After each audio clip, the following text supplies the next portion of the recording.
দেশের প্রধান প্রধান দৈনিক পত্রিকার শিরোনামে যে খবরগুলো শীর্ষে উঠে এসেছে তাই নিয়েই হাজির হলাম আপনাদের সামনে। সেই শীর্ষ সংবাদগুলো আলোচিত সমালোচিত সংবাদই থাকছে আজকের খবরে। শুরুতেই থাকছে বাংলাদেশের অন্তর্বর্তী সরকারের প্রধান ডক্টর মোহাম্মদ ইউনূস বলেছেন, তিস্তা নদীর পানি বন্টন সমস্যার সমাধানে আন্তর্জাতিক আইন মানতে হবে। তিনি আরো বলেন, এই নিয়ে ভারতের সাথে আলোচনা করবে সরকার। অনিষ্পন্ন থাকায় কোনো দেশেরই লাভ হচ্ছে না, তাই তিস্তার ইস্যু সমাধান হতেই হবে বলে তিনি অভিমত ব্যক্ত করেন। ভারতীয় গণমাধ্যম পিটিআইকে দেয়া এক সাক্ষাৎকারে তিনি এসব কথা বলেন। বড় ইসলামী জোট গঠনের উদ্যোগ। জোটের শীর্ষে জামায়াতে ইসলাম ও ইসলামী আন্দোলন। সমমনাদের সঙ্গে বৈঠক শুরু করেছে জামায়াত ইসলাম। মতানৈক্য দূর করতে বার্তা নিয়ে যাচ্ছে ইসলামী আন্দোলন। জনগণের শক্তি হিসাবে আবির্ভূত হতে ঐক্যের ডাক। বিএনপির সঙ্গে জামায়াতের টানাপোড়েন বাড়ছে।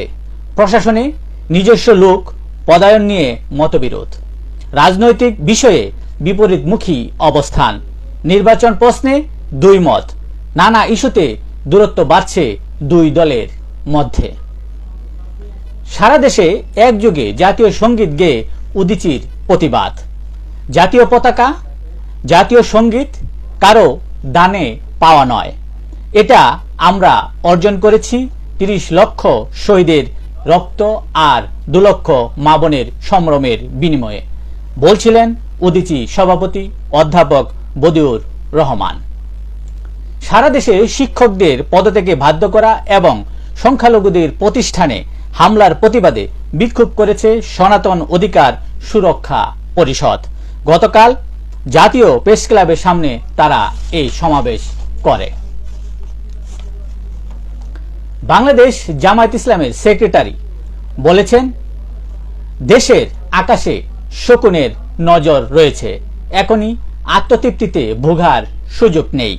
দেশের মানুষকে এখনো অনেক ত্যাগ স্বীকার করতে হবে বলে জানান অধ্যাপক মিয়া গুলাম পরোয়ার। বাংলাদেশের সকল ছাত্র জনতাকে সতর্ক থাকার আহ্বান জানিয়েছেন বিএনপির সিনিয়র যুগ্ম মহাসচিব রুহুল কবির রিজভী। ভারতের প্রতিরক্ষা মন্ত্রী রাজনাথ সিং দেশের সশস্ত্র বাহিনীকে যুদ্ধের জন্য প্রস্তুত থাকতে নির্দেশ দিয়েছেন। তিনি ভারতের প্রতিবেশী দেশগুলোর কথা ইঙ্গিত করে বলেন, ভারত একটি শান্তিপ্রিয় দেশ, তবে শান্তি রক্ষার জন্য সশস্ত্র বাহিনীকে যুদ্ধের জন্য প্রস্তুত থাকতে হবে। সারা দেশে যৌথ বাহিনীর অভিযান। পাবনায় সাবেক মন্ত্রীপুত্র অস্ত্রসহ গ্রেফতার। নাটোরে যুবলীগ সভাপতির বাড়ি থেকে অবৈধ অস্ত্র উদ্ধার। কক্সবাজারে বিপুল অস্ত্রসহ গ্রেফতার ৮। আশুলিয়ায় আটক ২০। রংপুরে রহস্যজনক লকার উদ্ধার। পাচার ৯০,০০০ কোটি টাকার খুঁজে দুদক। জড়িত ৮ মন্ত্রী, ৬ প্রতিমন্ত্রী ও ১৫ এমপি। শাহজাহান খানের ভয়াবহ চাঁদাবাজি। দিনে ১০ কোটি টাকা। দেনাদার থেকে হাজার কোটি টাকার মালিক। দখল চাঁদাবাজিতে অর্জিত হয় এ সকল সম্পদ। ছাত্র জনতার গণ অভ্যুত্থানে শহীদদের স্মরণে গতকাল কেন্দ্রীয় শহীদ মিনারে লাল জুলাইয়ের কবিতা শীর্ষক অনুষ্ঠানের আয়োজন করা হয়। রূপগঞ্জে মাদকের ভয়ঙ্কর থাবা। নিয়ন্ত্রণে পাপ্পা, গাজী, এমদাদ ও মিজান। বঙ্গবন্ধুর ভাস্কর্য নির্মাণে অনিয়ম দুর্নীতি। জাদুঘরের স্টোর রুমে পড়ে আছে একটি ভাস্কর্য। দেশ জুড়ে রয়েছে বঙ্গবন্ধুর সহস্রাধিক ভাস্কর্য। সমঝোতা না হলে বিএনপির বিকল্প জোট হয়ে নির্বাচন করবেন বলে জানিয়েছেন নুরুল হক নূর। তিনি দুঃখ প্রকাশ করে আরো বলেন, ক্ষমতা যেতে না যেতেই বিএনপির নেতাকর্মীদের চেহারার পরিবর্তন দেখতে পাচ্ছি। আওয়ামী লীগ ফেসিবাদীদের প্রতিধ্বনি বিএনপির মধ্যে শুনতে পাচ্ছি বলে তিনি তার অভিমত ব্যক্ত করেন। দেশের প্রধান প্রধান দৈনিক পত্রিকাগুলো তাদের আন্তর্জাতিক খবরে যে খবরগুলো গুরুত্ব সহকারে ছাপিয়েছে তার মধ্যে শুরুতেই থাকছে, যুক্তরাষ্ট্রকে হুঁশিয়ারি রাশিয়ার। ইউক্রেন ইস্যুতে রেড লাইন অতিক্রম করবেন না বলে জানিয়েছেন রাশিয়া। রাশিয়ার ড্রোন ও বোমা হামলা থেকে দেশকে রক্ষার জন্য 650টি ক্ষেপণাস্ত্র দেবে যুক্তরাজ্য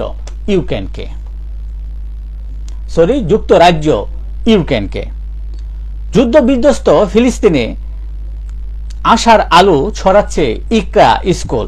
চারদিকে যেখানে মৃত্যুর মিছিল আর ধ্বংসযজ্ঞ, সেখানে শিক্ষার মতো মৌলিক চাহিদা পূরণের দায়িত্ব কাঁধে তুলে নিয়েছেন 29 বছর বয়সী ফিলিস্তিনি নারী ইকরা আবু মুস্তাফা।